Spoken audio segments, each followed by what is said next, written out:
పార్వతీ వృత్తాంతం చేత ప్రతిపాదింపబడిన విషయం. అందుకు శివుడు అన్నాడు, పార్వతి ఇది మనోహరం.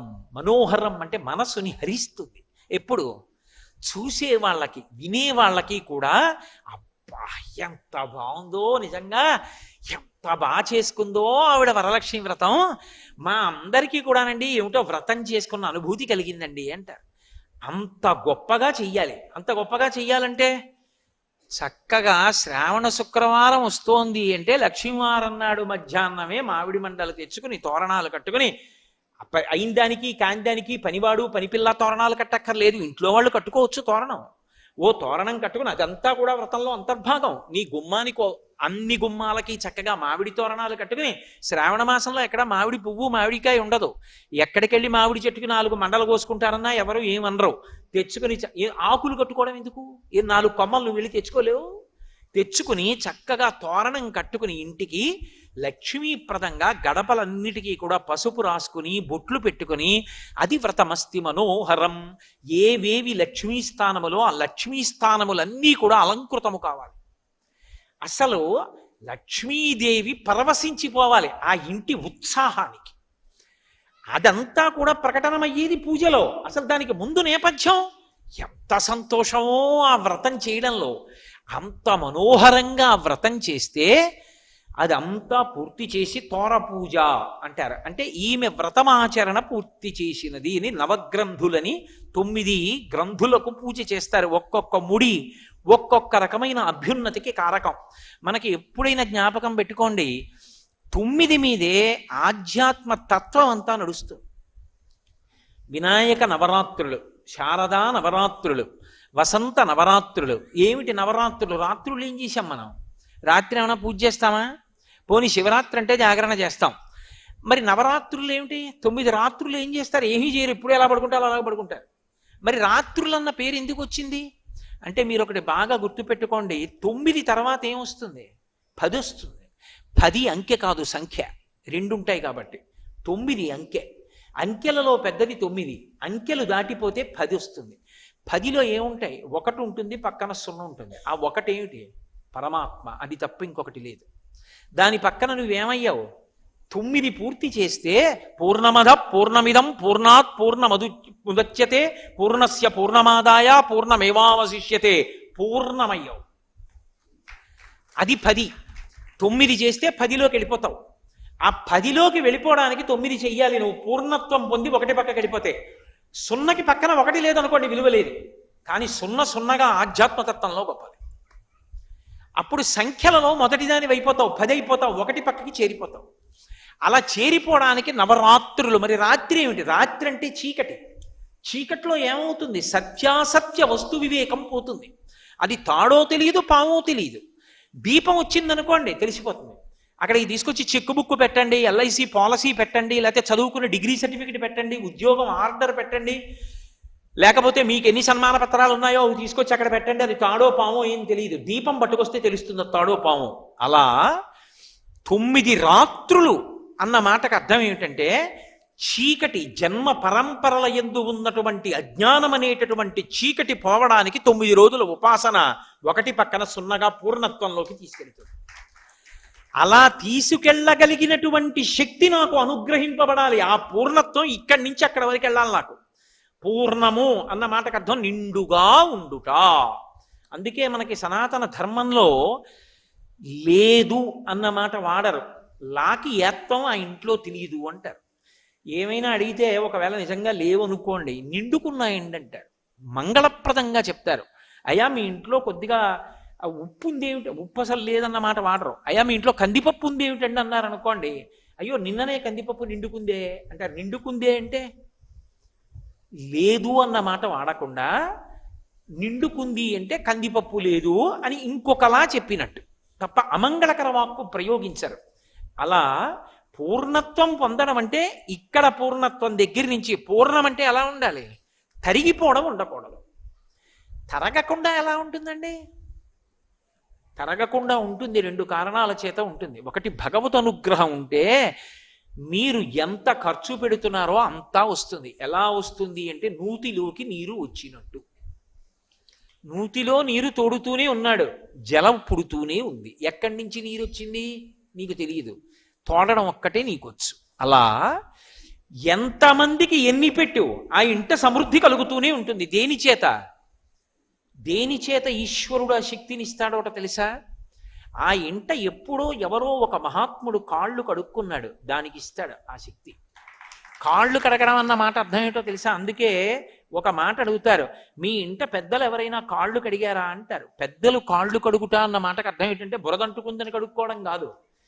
అన్నం తింటే వాళ్ళ ఇంట్లో భోజనం చేస్తే వాళ్ళ ఇంట్లో కాళ్ళు కడుక్కుని వెళ్ళిపోతారు. అసలు ఎప్పుడు భోజనం చేసినా కాళ్ళు కడుక్కోవాలి. కాళ్ళు కడుక్కుని వెళ్ళిపోయారనుకోండి, అలా తనని నమ్ముకున్నటువంటి పరమ భాగవతోత్తముడు ఒకడు ఇంటికి వచ్చి ఏదైనా తిని కాళ్ళు కడుక్కుని వెడుతున్నాడు అనుకోండి, సింహాసనంలో ఉన్న పరమాత్మ పరవశించిపోతాట. వాడు కోరుకున్నవాడు కాడురా, వాడికి నేనున్నాను. వాడేం లేక కోరుకుని ఇళ్ళు తిరిగేవాడు కాడు. వాడు ఏదో నా కార్యం మీద వచ్చాడు, నా కార్యం మీద వచ్చిన వాడికి అన్నం పెట్టావు, వాడి కడుపు నిండింది, వాడు ఎంత సంతోషించాడో. వాడు నీ ఇంట కాళ్ళు కడుక్కుని వెళ్ళిపోయాడు. వాడు కాళ్ళు కడుక్కుని వాడు బ్రేవుమని తేనిస్తే, రామాయణంలో చెప్తారు, వాడు బ్రేవుమని తేనిస్తే దేవతలందరూ కూడా పరిపుష్టి కలగాలి ఇంటికని ఆశీర్వచనం చేస్తారు. వాడి కడుపు నిండింది. అందుకు భాగవతంలో నందుడు అంటాడు, ఊరకరారు మహాత్ములు వా రథముల ఇండ్ల కడకు వచ్చుటెలెల్లం కారణము మంగళములకు, మీరొచ్చుట శుభము మాకు నిజము మహాత్మా అంటారు. పూర్ణ, పుష్కళ ఈ రెండు అయ్యప్ప స్వామి యొక్క భార్యలు వైదికంగా. ఆయన బయట బ్రహ్మచారి, కానీ వైదికమైన పూజ ఎందు ఆయన పూర్ణ పుష్కళాంబా సమేత అయ్యప్ప స్వామి పరబ్రహ్మణే నమః. పూర్ణము అంటే నిండి ఉన్నది. తరగలేదా? మరి ఇతరులకు పెడితే తరగదా? తరగవలసిన అవసరం లేదు, ఈశ్వరుడు పూర్తి చేసేస్తుంటాడు, ఇచ్చేస్తూ ఉంటాడు. డొక్కా సీతమ్మ గారిని తూర్పుగోదావరి జిల్లాలో మహాతల్లి, అందరికీ అన్నం పెట్టేది, నిరతాన్నదాత. ఒకప్పుడు వాళ్ళింట్లో అన్నం తినడానికి కూడా లేకుండా అయిపోయింది. ఆవిడికి ఒంటి మీద ఇంకా ఒక కంటె ఒక్కటే మిగిలిందంతే. ఓ రోజున బ్రాహ్మణుడు వచ్చాడు, బ్రహ్మచారి ఎక్కడి నుంచో, సీతమ్మ ఆకలిస్తోంది అన్నం పెట్టమ్మా అన్నాడు. ఆవిడ విస్తరి వేసి అన్నీ వడ్డించి అయ్యా ప్రారంభించింది.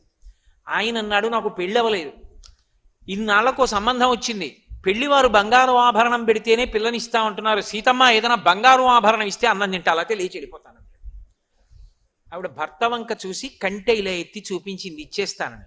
ఆయన పక్కకి పిలిచన్నాడు, ఎంత బంగారం ఉండేది నీ ఒంటి మీద, అంతా వెళ్ళిపోయింది, ఇప్పుడు ఉన్నదొక్క కంటె, అది కూడా ఇస్తానంటున్నావు, ధూర్త బ్రాహ్మణుడు.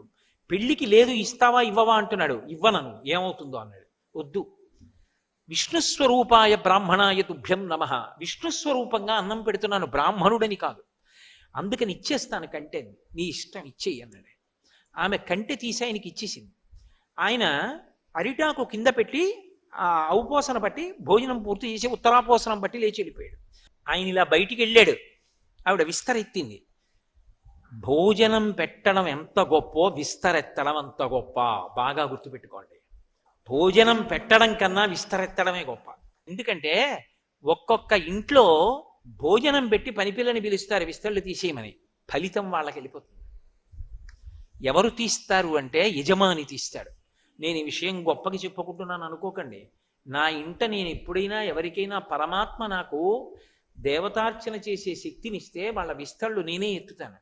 ఎందుకనంటే అది గొప్ప కోసం కాదు. అందరూ భోజనం చేసి లేచి వెళ్ళిపోతే రామకృష్ణ పరమహంస తన గడ్డంతో విస్తళ్ళు తీసేశాక గడ్డంతో తుడిచేవారు.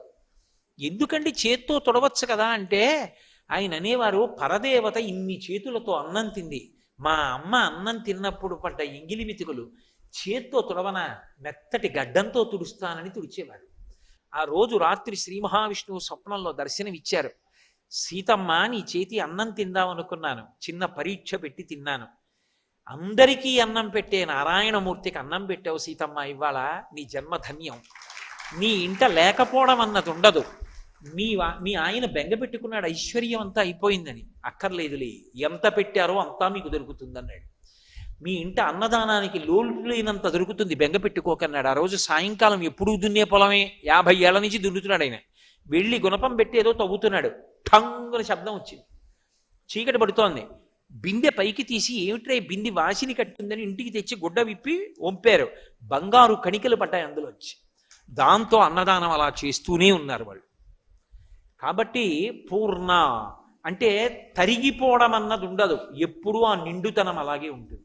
అది ఎక్కడి నుంచి వస్తుందంటే ఒక్కొక్క మహాత్ముడికి పెట్టినటువంటి అన్నం.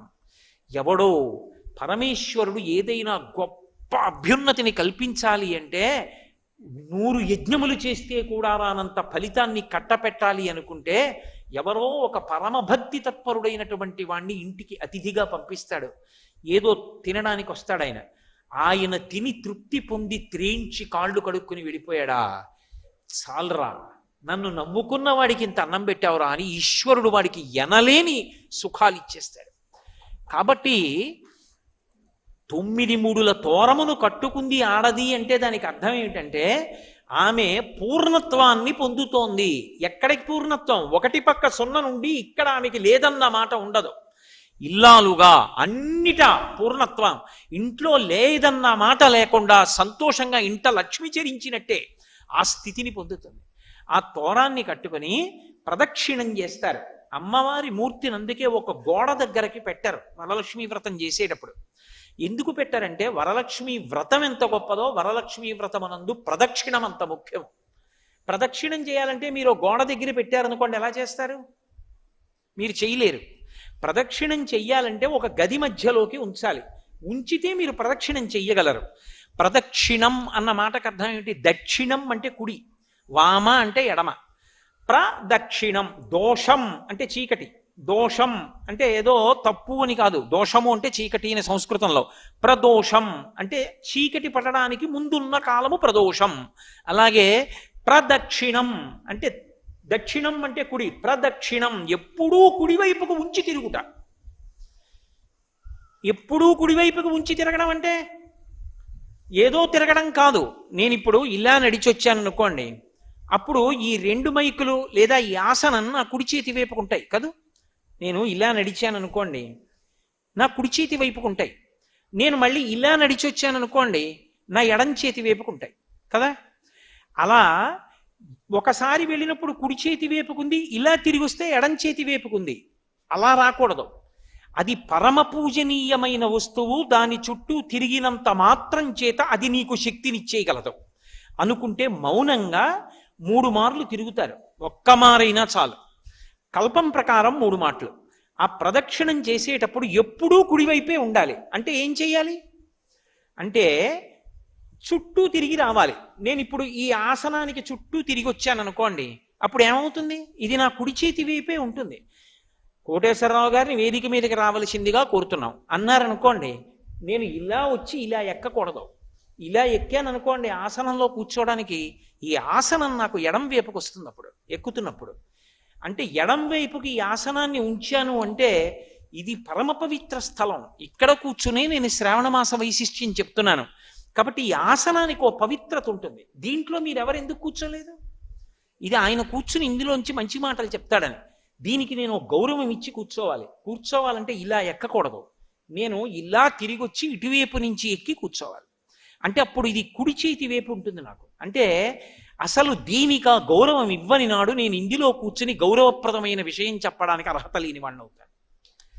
ప్రదక్షిణం అంటే కుడి చేతి వైపు నుంచి గుండ్రంగా తిరుగుతారు. దాని చుట్టూ తిరుగుతున్నాను అనుకోండి, ఇప్పుడు ఈ ఆసనం చుట్టూ తిరిగాను అనుకోండి, నేను ఇలాగా కుడి చేతి వైపే ఉంటుంది నేను తిరుగుతున్నప్పుడు. కుడి చేతి వైపు ఉంచాను అన్న మాటకు అర్థం ఏమిటంటే అది పరమ పూజనీయమైనది అని గుర్తు. అందుకే పూజ చేసేటప్పుడు కానీ వ్రతం చేసేటప్పుడు కానీ ఏ పదార్థాన్ని ఎడం వైపు నుంచి తీయకూడదు. మీరు ఎడం చేతి వైపు నుంచి ఏదైనా ముట్టుకుని ఇలా తీశారనుకోండి, దూష్యం అవుతుంది వెంటనే. అంటే అసలు పవిత్రత లేదు. వస్తువులన్నీ కుడివైపు ఉంచుకోవాలి. వ్రతం చేసేటప్పుడు అన్నీ కుడివైపు పెట్టుకుని కూర్చోవాలి. మీరు ఏది తీయండి కుడి చేతి వైపు నుంచే తీయాలి తప్ప ఎడం చేత్తో తీసి కుడి చేత్తో పట్టుకోకూడదు. కాబట్టి ప్రదక్షిణం. ఇప్పుడు అమ్మవారు మధ్యలో ఉంది, చుట్టూ తిరుగుతున్నారు గుండ్రంగా. తిరుగుతున్నప్పుడు ఆవిడ కుడి చేతి వైపుకుంది, కానీ తిరుగుతున్నప్పుడు పదఘట్టనము వినపడకూడదు. అంటే పాదముల యొక్క చప్పుడు గట్టిగా దమ్ దన్ అని వినపడడం కానీ, కలశ కదలడం కానీ, కలశలోకి ప్రకంపన రావడం కానీ జరగకూడదు. అంటే బహుమెల్లగా నడవాలి. ఆ నడిచేటప్పుడు 2 చేతులు జోడించి అమ్మవారు సింహాసనంలో కూర్చుని ఉండగా ఆవిడ చుట్టూ నేను తిరుగుతున్నానన్న భావనతో తిరగాలి. 3 మార్లు తిరిగి పంచాంగ నమస్కారం చెయ్యాలి. ఆడవారికి సాష్టాంగ నమస్కారం లేదు, ఒక్క పురుషుడికే సాష్టాంగ నమస్కారం తప్ప ఆడవారికి సాష్టాంగ నమస్కారం ఏ కారణం చేత చేయకూడదు. ఒకవేళ చేశారనుకోండి, మీరు వ్రతం చేస్తుంటే మీరు ఎవరిని ఉద్దేశించి వ్రతం చేస్తున్నారో ఆ దేవత, మీరు దేవాలయంలో చేస్తే దైవము సిగ్గుతో తలంచుకుంటారు. ఎందుకో తెలుసా? ఆడదానికి మినహాయింపు ఇచ్చాడు పరమేశ్వరుడు. అసలు ఈ సృష్టి అంతా కూడా స్త్రీ యొక్క శరీరము కింద భాగంలోంచి ఎక్కడి నుంచి బయటికి వస్తోందో, బయటికి వచ్చినటువంటి ఈ సృష్టిలోని జీవులన్నీ స్త్రీ యొక్క శరీరము పైభాగంలో ఉన్నటువంటి ఏ స్తనముల వలన పోషింపబడుతున్నాయో ఆ 2 సృష్టికి స్థితికి కారణాలు లేనినాడు ఈ జగత్తు లేదు. కాబట్టి అంత పరమ పవిత్రమైనటువంటి ఆ 2 నా మ్రోల నువ్వు నమస్కరించేటప్పుడు భూమికి తగలవలసిన అవసరం లేదు, మినహాయింపు ఇస్తున్నాను, పంచాంగ నమస్కారం చాలు. అందుకే ఆడవాళ్ళు సాష్టాంగం చేయరు, నేల మీద పడరు. పంచాంగ నమస్కారం అంటే మీకు బాగా అర్థాలంటే కడుపు తగలకుండా అనుకోండి, గుండెలు తగలకుండా చేతులు కింద పెట్టి వంగి తల తాటించి నమస్కారం చేస్తారంతే. ఏమైంది చారుమతి వృత్తాంతంలో? ఆమె ప్రదక్షిణం చేస్తోంది. ప్రదక్షిణం చేస్తున్నప్పుడు ఒక మాట చెప్పారు. వాళ్ళకి ఆవిడ చేస్తోందని నమ్మి, ఆవిడ లక్ష్మీదేవి నాకు ఇలా చెప్పిందంటే అత్తమామలు ప్రోత్సహించారు, భర్త ప్రోత్సహించాడు, నువ్వు అలాగే చెయ్యన్నారు. ఆవిడ చెప్పిన మాట విని ఊళ్ళో వాళ్ళందరూ సంతోషించారు, వాళ్ళందరూ కూడా వచ్చారు వ్రతం చేసుకుంటామని. అందరూ కలిసి వ్రతం చేశారు. అందరూ కలిసి వ్రతం చేసి అమ్మవారికి ప్రదక్షిణ చేస్తున్నారు. ఏమొచ్చిందప్పుడు? వాళ్ళకి ఆభరణములు అమరై. మీరు బాగా చదువుతుంటారు, కథ వింటూ ఉంటారు. ఏదో మొదటి ప్రదక్షిణం చేసినప్పుడు కొన్ని ఆభరణాలు, రెండో ప్రదక్షిణం చేస్తే కొన్ని ఆభరణాలు, మూడో ప్రదక్షిణం చేస్తే కొన్ని ఆభరణాలు అమరై. ఎందుకవి? అందులో ఎన్ని తులాల బంగారం ఉందో చూసుకోవడానికే కాదు. ఆభరణములు అమరాయి అన్న మాటకు అర్థం ఏమిటో తెలుసా? ఆభరణము దేని కొరకు అంటే మూల విస్తువు యొక్క అందమును ఉద్దీపింపచేయుట కొరకు. ఒక ఆభరణం పెట్టుకున్నారనుకోండి, అది ఎవరు పెట్టుకున్నారో వాళ్ళ యొక్క అందాన్ని పెంచుతుంది. ఇక్కడ బాహ్యంలో అందం పెంచడం ఒకెత్తు, ఆంతరమైన అందం పెరుగుతోంది. కాళ్ళకి మంజీరములు వచ్చాయి. కాళ్ళకి మంజీరములు వస్తే ఏమవుతుంది? ఆమె ఆ ఇంట లక్ష్మి, ఆమె నడిచి వెడుతోందనుకోండి, పాద మంజీరముల యొక్క ధ్వనులు వినపడాలి. పరమమంగళ ధ్వనులు అని లక్ష్మీదేవి ఇంట నడిచిన ధ్వనులు కొన్ని వినపడతాయి. ఏమిటవి అంటే ఆడవారు పాదములకు పెట్టుకున్నటువంటి మంజీరముల యొక్క ధ్వనులు. మొలకి వడ్డాణం పెట్టుకుంటారు. ఆ వడ్డాణం పురుషుడు పెట్టుకుంటే, అంటే పూర్వం మహారాజులు పెట్టుకునేవారు. మేఖల అని చెప్పి తమిళ దేశంలో ఒక పెద్ద గ్రంథం రాసింది ఒక ఆవిడ. మేఖల అంటే ఆడవారు పెట్టుకుంటే దానికి చిరుగంటలు ఉండాలి. కొణత్కాంచీదామాకరికలభ కుంభస్తననత పరిక్షీణ మధ్యే పరిణత శరచంద్రవదన అని వర్ణిస్తారు శంకరాచార్యులు వారి సౌందర్యలహరిలో. చిరుగంటలతో ఉండాలి వడ్డాణం. తప్ప అసలు ఏమీ లేకుండా పెట్టుకుంటే అది బెల్ట్ అంటారు. అది మగవాళ్ళు పెట్టుకుంటారు బెల్ట్, పంచె జారిపోకుండా పైన పెట్టుకుంటారు. తప్ప ఆడవారు బెల్ట్ కాదు పెట్టుకునేది, వడ్డాణం పెట్టుకుంటారు. వడ్డాణం అంటే కేవలం నడుములతో పెట్టుకునేది కాదు, చిరుగంటలతో కూడుకుని ఉంటుంది. అమ్మవారు నడిచి వెళ్ళిపోతుంటే అన్ని ధ్వనులు వినపడతాయి. ఆవిడ పాద మంజీరముల ధ్వనులు వినపడతాయి. ఆవిడ చేతుల గాజుల సవ్వడలు వినపడతాయి. ఆవిడ మంగళసూత్రముల యొక్క శతమానములు ఇతర ఆభరణములతో ఉరుసుకున్న ధ్వనులు వినపడతాయి. ఆవిడ చిరునవ్వు నవ్వుతూ వెడుతున్నప్పుడు ఆవిడ తాంబూలపు సువాసనలు వస్తాయి. అందుకే మరాళి మందగమన. ఆవిడ మెల్లగా నడిచి వెడుతూ ఉంటే పరమహంసలైనటువంటి వారు అమ్మవారిని ఉపాసన చేస్తుంటే ఆవిడ నడిచి వెడుతున్నప్పుడు ఆవిడ పాదములకు పెట్టుకున్న మంజీర ధ్వనులు కూడా వినపడతాయి. ఆడవారి పాదములకు పెట్టుకునేటటువంటి మంజీరములు లక్ష్మీత్వమునకు, లక్ష్మీదేవి యొక్క తత్వమునకు ప్రతీక. ఆమె లక్ష్మిగా ఇంట నడుస్తోంది అంటే ఆ ఇంట లోటు లేదు. ఆమె భర్తకి ఆయుర్దాయమునకు లోటు లేదు. ఆ ఇల్లు సర్వసౌభాగ్యాలతో విలసిల్లుతుంది. ఇది కదా శివుడు చెప్పాడు, సర్వసంపత్కరం శీఘ్రం పుత్రపౌత్ర ప్రవర్ధనం వ్రతానాముత్తమం నామ సర్వసౌభాగ్యదాయకం అని కదూ పరమశివుడు చెప్పింది. అపారమైన సౌభాగ్యం ఇస్తుంది, పుత్రపౌత్రాదులను వృద్ధి చేస్తుంది, ఐశ్వర్యాన్ని ఇస్తుంది. ఒక ఆడది ఒక కుటుంబాన్నంతటినీ ఎలా వృద్ధిలోకి తీసుకురాగలదో చెప్పగలిగిన వ్రతం. పురుషుణ్ణి కూడా ఆయుర్దాయంలో నిలబెట్టి బతికుండేటట్టు చేయించగలిగినటువంటి వ్రతం. ఆడది ఎంత శక్తివంతమైన ఉపాసన ఏడాదికొక్క రోజు చేసినా ఇల్లు నిలబెట్టగలదో నిరూపించగలిగినటువంటి వ్రతం వరలక్ష్మి వ్రతం. అటువంటి వ్రతం చేస్తే వాళ్ళకి ఆభరణములు అమరాయి. ఆభరణములు అంటే చేతికి గాజులు వేసుకుంటారు ఆడవాళ్ళు. అవి సౌభాగ్య సూచన. ఎందుకని అంటే చూడండి, పురుషుణ్ణి దెప్పి పొడుస్తుంటారు. ఎక్కడికో బదిలీ అయ్యాడు అనుకోండి, ఆయన ఒక్కడే ఉంటున్నాడు, పాపం ఏదో ఆయనే వండుకుంటూ ఉంటాడు, చెయ్యి కాల్చుకున్నాడు అంటారు. ఎందుకని అంటే ఆయనే వంట చేసుకున్నాడు అని అర్థం. చెయ్యి కాల్చుకున్నాడు అంటే శిక్ష. ఆయనకి వండి పెట్టేవాడు లేడు, ఆయనకు ఆయనే వడ్డించుకుంటున్నాడు. ఏ ఇంటికి వెళ్ళాలండి, 10 రోజులు అయిపోయింది, వచ్చే శనివారాలు సెలవు పెడదాం, సోమవారం కూడాను అన్నాడు అనుకోండి, ఓ గాజుల చేతి భోజనం మీదకి మనసు పోయింది ఏమిటోయ్ అంటారు. గాజుల చేతి భోజనం మీదకి మనసు పోయింది ఏమిటోయ్ అన్న మాట వేళాకోళం కాదు, మీరు బాగా గుర్తుపెట్టుకోవాలి. నువ్వు విష్ణుస్వరూపానివి, నిత్యానపాయివి. తన కోసం వండుకు తినడంలో ఎంత బాధపడుతోందో, ఆ వండి నీకు పెట్టాలని నీ భార్య ఎంత తాపత్రయపడుతోందో అది నీ అదృష్టం జీవితంలో. ఆమె వడ్డిస్తుంటే ఆమె గాజులు గల్లుమంటుండగా అన్నం పెడితే నువ్వు తినగలిగితే, ఆమె అలా భర్తకి పెట్టుకోగలిగితే ఆవిడ మహానైవేద్యం పెట్టుకుంది. నువ్వు నీ ఇంట లక్ష్మి చేతి అన్నాన్ని నువ్వు తింటున్నావు, అది నీకు ఆయుర్వర్ధనం.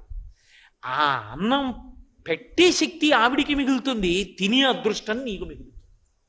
అందుకు కదా తూర్పు దిక్కుకు తిరిగి వంట చేస్తారు.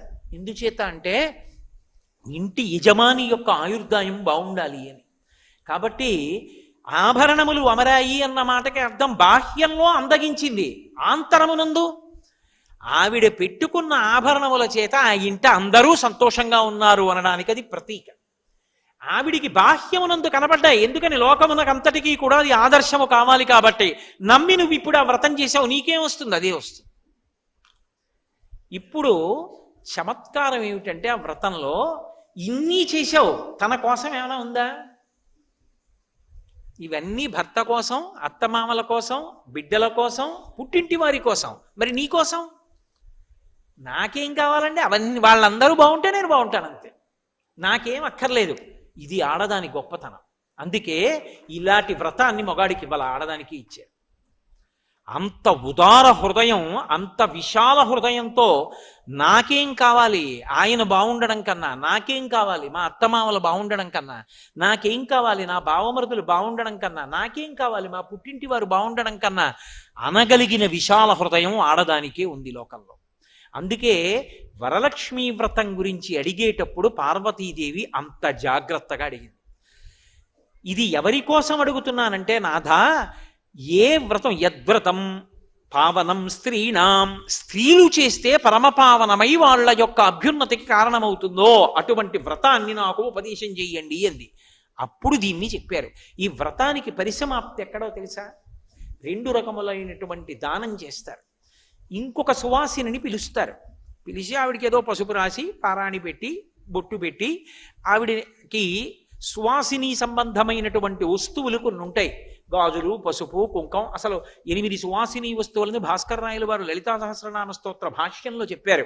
అలాంటి రోజున అలాంటి వస్తువులు ఇవ్వాలి. అసలు అనుములు, తాటాకు, ఆ తర్వాత విరిగిపోయినటువంటి ఆవు పాలు, ఇలాంటివి 8 వస్తువులు ఉన్నాయి. ఆ 8 వస్తువుల్ని కూడా తీసుకొచ్చి ఒక సంచిలో వేసి బహుమానం చేస్తారు. అలా బహుమానం చేస్తే సౌభాగ్య వస్తు ప్రదానం చేసినట్టు, దాని చేత సౌభాగ్యం నిలబడుతుంది. కాబట్టి ఆడవారికి ఇచ్చినప్పుడు ఒక మాట చెప్తారు, ఇందిరా ప్రతిగృహాతు ఇందిరా వై దదాతి చ. ఎవరిస్తున్నారు? లక్ష్మీదేవి ఇస్తోంది. నా ఇంట నా భార్య వ్రతం చేసిస్తే ఎవరు నా భార్య? నా ఇంట లక్ష్మి ఆమెయే. కాబట్టి లక్ష్మి ఇస్తోంది. లక్ష్మి ఎవరికి ఇస్తోంది? లక్ష్మికే ఇస్తోంది. ఆమె ఎవరు? ఆమె లక్ష్మే. నా పక్కింటి వారి భార్య లక్ష్మి, నా ఇంట్లో నా భార్య లక్ష్మి. ఎవరికి ఇస్తున్నారు? లక్ష్మి లక్ష్మికి ఇస్తోంది. ఇందిరా ప్రతిగృహాతు ఇందిరా వై దదాతి చ. లక్ష్మి లక్ష్మికి ఇస్తోంది. ఎంత అపురూపం! లక్ష్మి లక్ష్మికి ఇస్తే లక్ష్మి పుచ్చుకుంటోంది. నేను అద్దం దగ్గరికి వెళ్ళి నించుని బొట్టు సరిగ్గానే పెట్టుకున్నానా అని చూసుకున్నాను, అంత గుండ్రంగా రాలేదు అనిపించింది. ఇప్పుడు ప్రతిబింబానికి దిద్దుతానా, బింబానికి దిద్దుతానా? నేను పెట్టుకున్న బొట్టు గుండ్రంగా లేకపోతే వేలుతో సర్దుకుంటాను. సర్దుకుంటే ప్రతిబింబానికి గుండ్రంగా ఉందనుకోండి, ఓ బింబానికి గుండ్రంగా ఉంది. బింబ ప్రతిబింబముల మధ్య భేదము లేనట్టే ఈమె లక్ష్మి, ఆమె లక్ష్మి, ఇద్దరూ లక్ష్ములే. ఈమె లక్ష్మిగా ఉండి నా శాంతికి కారణం, ఆమె లక్ష్మిగా ఉండి నా అభ్యున్నతికి కారణం.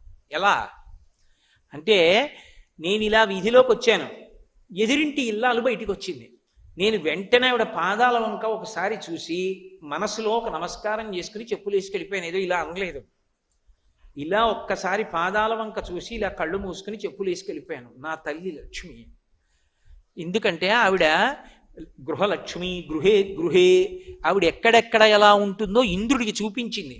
కైలాసే పార్వతీ త్వంచ క్షీరోధే సింధుకన్యక స్వర్గే చ సర్గలక్ష్మిస్త్వం మర్చలక్ష్మిశ్చ భూతలే వైకుంఠే చ మహాలక్ష్మీ దేవదేవీ సరస్వతి గంగా చ తులసీ త్వంచ సావిత్రి బ్రహ్మలోకగా కృష్ణ ప్రాణాధిదేవి త్వంగోలోకే రాధికా స్వయం రాసే రాసేశ్వరీ త్వంచ బృందావనే. ఆవిడ ఎక్కడెక్కడ ఏ లోకంలో ఏ పేరుతో ఉంటుందో చెప్పి రాజ్యలక్ష్మి రాజగేహే, గృహలక్ష్మి గృహే గృహే. మహారాజు గారి దగ్గర అయితే రాజ్యలక్ష్మి, ప్రతి ఇంట్లో గృహలక్ష్మి. శ్రీ ఉమామహేశ్వర పరబ్రహ్మార్పణమస్తు. స్వస్తి.